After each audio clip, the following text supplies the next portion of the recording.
Hello and welcome, sports fanatics, to my show. This is Tim Reynolds' show. Welcome, everybody. I hope you're having a great day. Today, we're going over the NFL free agency moves in the offseason thus far, and we're going to be covering each division throughout the NFL. We're going to go division by division, seeing what teams did to improve their team, what players are no longer there, and what their draft needs are going to be as we head into the rest of the offseason and draft coming up later this month. I'm very, very excited for you guys. The first division we're going to go over is the AFC East, and we're starting out with the defending division champs, the Buffalo Bills.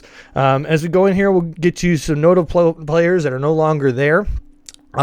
Edge Leonard Floyd, center Mitch Morris, both starting safeties Michael Hyde and Jordan Poyer, starting cornerback Davius White. They have all been let go, with wide receiver Gabe Davis signing a free agency deal with the Jacksonville Jaguars. And also breaking news, it just happened today. ESPN is reporting that Stephon Diggs has been traded from the Buffalo Bills today to the Houston Texans. It looks like the compensation is going to be a second-round pick sent to the Buffalo Bills from the Texans. I think that's the one they got from the Vikings, as I'm seeing here. So a very, very good deal for the Texans as they continue to bolster their offense. Interesting moves this offseason that they have made, that is for sure. And now, end of an era here in Buffalo, as Stephon Diggs is no longer a Buffalo Bill. Like I said, breaking news, guys. Buffalo Bills have traded wide receiver Stephon Diggs for a second-round pick. They got some picks back, too, it looks like Buffalo did, but that's the main course of the deal. As far as other people this offseason, Buffalo was able to sign. They re-signed offensive tackle Deion Dawkins to a 3-year deal. They were also able to re-sign safety Tyler Rapp and defensive tackle Daquan Jones.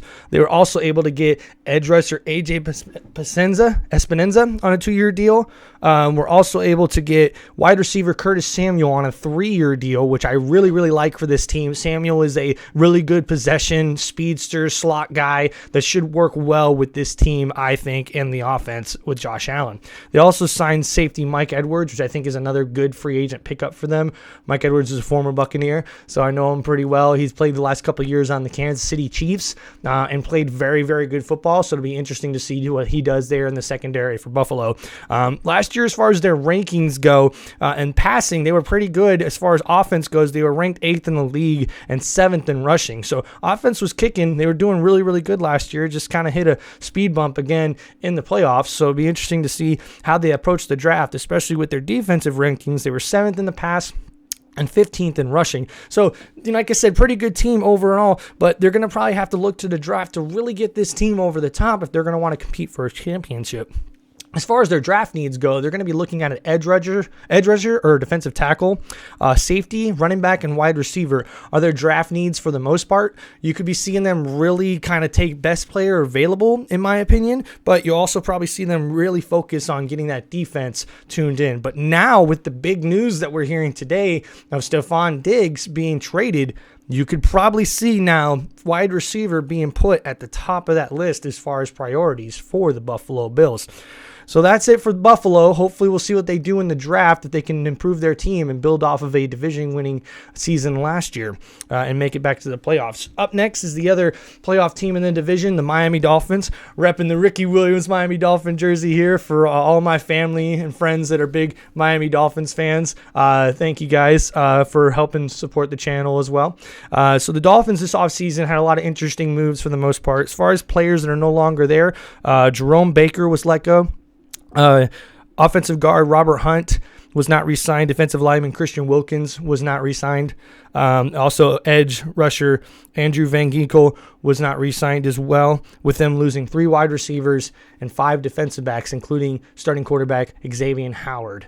So it'd be interesting to see what they did this offseason to help with all of those pieces that they've let go, with Wilkins signing with the Las Vegas Raiders on a big free agent deal, and Robert Hunt signing one of the biggest free agent deals of this offseason with the Carolina Panthers. Van Ginkel also got a pretty good deal from the Minnesota Vikings.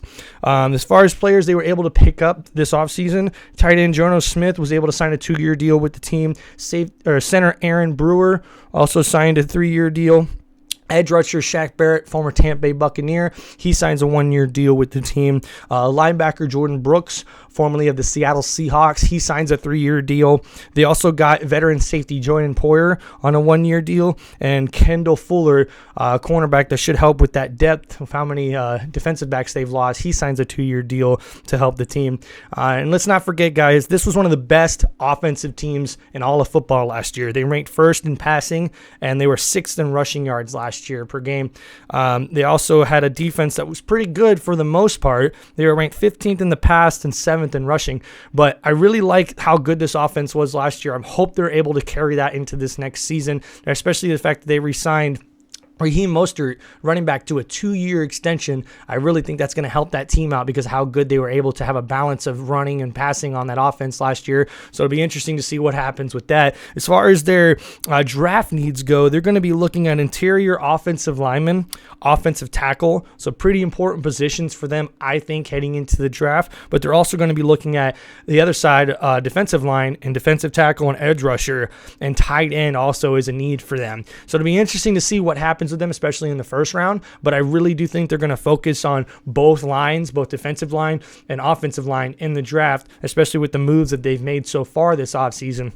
I like them. I think they've done a lot to improve their team, but it's just a question of all those pieces that are no longer there. How are they going to affect the team and the culture heading into next year? And it's interesting to see, especially for all my Dolphins fans out there for the AFC East, if they're able to contend again to get back in the playoffs and maybe even be able to get the division title like they were so close to doing last year.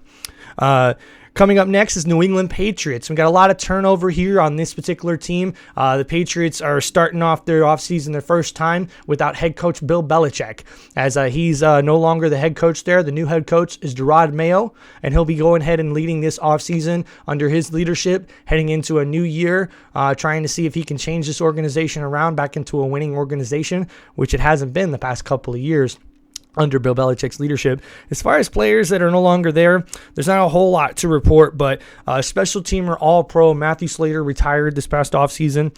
Notable players that are no longer there as well as offensive tackle Trent Brown, defensive lineman Lawrence Guy, and quarterback Matt Jones was traded to the Jacksonville Jaguars. So with all those moves, they were pretty much those guys they let go, you're almost certain they're going to be going quarterback in the draft. But based on their rankings as well, they ranked 28th in passing last year and 26th in rushing on offense, which is just so abysmal that you could tell all last year they just could not get things up and running no matter what they seemed to do. But their defense was so stingy, so good. They ranked 11th in passing and 4th in rushing last year on the defense. And Bill Belichick was almost always showing up the defense, always bringing the defense to every game and contending that sort of way. So it's interesting to see how this offseason is going to go, whether or not they're able to get this offense back and contending for games and contending for a division title. As far as people that they got this offseason, quarterback Jacoby Brissett signs a 1-year deal with the team. Running back Antonio Gibson signs a 3-year deal. They also got wide receiver Jalen Reagor and wide receiver KJ Osborne signed a deal with the team. They were also able to re-sign tight end Hunter Henry to a 3-year deal. Also, wide receiver Kendrick Bourne re-signs on a 3-year deal as well. And they were able to keep safety Kyle Duggar in as a transition tag that they would put on early in the offseason. So with all these kind of moves, it's interesting to see what their draft is going to look like this year, especially in the later rounds with all the little extra picks that they have. They have a lot of picks in this year's draft, and there's a lot of rumors with that top 5 pick on whether or not they're going to draft a quarterback or if they're going to trade back and try to get more pieces to help solidify this offense and solidify this team as a whole. It'll be interesting to see what they do as far as that. And as far as their draft needs go, they're going to be looking at quarterback definitely. Offensive tackle, wide receiver, cornerback, and defensive tackle are going to be their needs for the most part. So it'll be interesting to see, like I said, what they do in the later rounds rather than just the first round, because it's their top 5 pick. And if they're going to go get a quarterback, they're going to get the best quarterback that they feel that is available at that pick. But, you know, New England's also does a lot on draft day. So it'll be interesting to see if they trade back and are able to gain more picks. And last but not least, guys, is the New York Jets. Now, last year we know what happened with this team. They had a big, crazy offseason with Aaron Rodgers signing with the team, and they looked like they were going to be contenders in this division. But unfortunately, Aaron Rodgers gets hurt in the first game of the year, and they really just couldn't get their offense going the whole entire year. They ranked 30th in passing, and they were 22nd in rushing as far as an offense goes. And this had to be so frustrating because you have yourself almost another New England Patriots situation here, because the defense ranked second in passing, even though they were 25th in rushing. But that's because teams were just milking the clock on them the whole entire time because their offense couldn't score any points. As a defense that's been really, really good the past couple of years, this has got to be frustrating for Robert Saleh and those boys there for the Jets. So it'll be interesting to see what they did this offseason to try to help this team. As far as players that are no longer there, offensive tackle Mekhi Becton is no longer with the team. Edge rusher Bryce Huff signed a free agent deal with the Philadelphia Eagles this past offseason. Safety Jordan Whitehead signed a free agent deal with my Tampa Bay Buccaneers. And they also lost 4 total defensive linemen as far as the depth goes on the team. But they were able to re-sign Solomon Thomas and also get defensive lineman Javion Kinlaw to help fill those needs that they have. Other notable guys that they signed this offseason, quarterback Tyrod Taylor comes in on a 2-year deal, so that helps solidifies that backup job behind Aaron Rodgers in case he's not ready to go or he gets hurt again. The offensive lineman John Simpson signs a 2-year deal with the team. Kicker Greg Zuerlein also re-signs with the team. But the 2 big pickups for the Jets this year, the 2 big moves they made, they were able to sign a free agent deal for wide receiver Mike Williams. Even though he's coming off of an injury, he's a big play guy, a big wide receiver for Aaron Rodgers to throw the ball to. So I think that one's really going to help them out overall as a team, especially with all the weapons they already have on offense. So that one I really, really like. But their best move so far this offseason was they actually made a trade with the Philadelphia Eagles to get Hassan Reddick, outside linebacker, who's been a sack artist, a sack machine the past few years for the Philadelphia Eagles. To be honest with you, I mean, I'm really kind of shocked that the Eagles let him go. The Jets were actually able to make a pretty decent offer to the Eagles to get him, but I think the Jets won this trade. I mean, you got a guy to help replace Bryce Huff, and he's going to be able to come off the edge and be able to get sacks and help with how good that defense is. This only makes it better. So it'll be interesting to see what they do in the draft, because I like the pickups that they have so far. They also traded for offensive tackle Morgan Moses, so they made some decent trades this year, got some pretty good free agent signings. So if they can go ahead and get a C or a B, maybe B plus in the draft, close to an A, they're going to be looking really, really good coming up this upcoming season against these teams in this division. This division looks kind of wide open, if you ask me, especially with the news today going on with the Buffalo Bills. We're not sure what kind of team they're going to look like next year, and Miami's offense, to me, is still the best offense in the whole division. So to me, they're kind of the front runners right now. I love Mike McDaniels. I love what they're doing. I just don't know how good their defense is going to be next year. And as far as these other teams go, New England's always going to play tough defense, I think, even with Gerard Mayo. And you also got the New York Jets, who are going to play tough defense. And with Aaron Rodgers coming back, that's a bit of a wild card team in the whole division as far as what can they do. Their potential all the way to maybe what their low side could be is vast. It's big. So it'd be interesting to see what happens with there. As far as the Jets, their offseason needs, or their draft needs, I should say, they're looking at tight end, wide receiver, safety, linebacker, and cornerback. Right now, most of the experts, I think, have them going at the tight end or wide receiver position because it's just so much depth right now in the first round of the draft for it. But I really would like to see what they're going to do later on in the draft, because they're going to have to fill in a lot of holes as far as backup players go, and just in case of injuries and whatnot. And like I said, this division was looking like it's wide open. With this breaking news that we got today, it's going to be interesting to see how these teams really look after we get done with the draft. And honestly, I'm rooting for the Dolphins, man. I don't think you can really bet against McDaniels in that offense. And yes, it was a tough playoff game for them, but that was against the eventual world champions, the 2-time defending world champions, Patrick Mahomes. So really, in that sort of weather, in that game last year in the playoffs, I think anybody would have struggled against that team. But I really do like the fact that their offense still looks like it's going to be a top 10, top 5 offense this year. It's just a question or not, are they going to be able to be top 10, top 15 defense to try to help that offense be as good as a team as they could be in total. So that's my review, guys, of the AFC East. Please go ahead and hit that like button. Leave some comments if you want. Tell me what you think about the video. If you're a fan of the AFC East or any team in that division, leave a comment and tell me who your favorite player is, or tell me why you're a fan of that team. I'd love to hear from you guys. Thank you again for all the support. Make sure you hit that subscribe button. Share the video.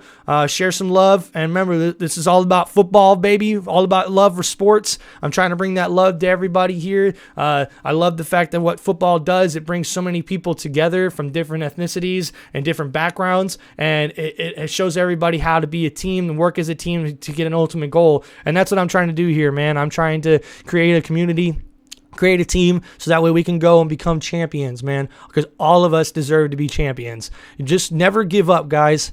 Never give up on your dreams. Never give up on yourself. Never stop believing in yourself.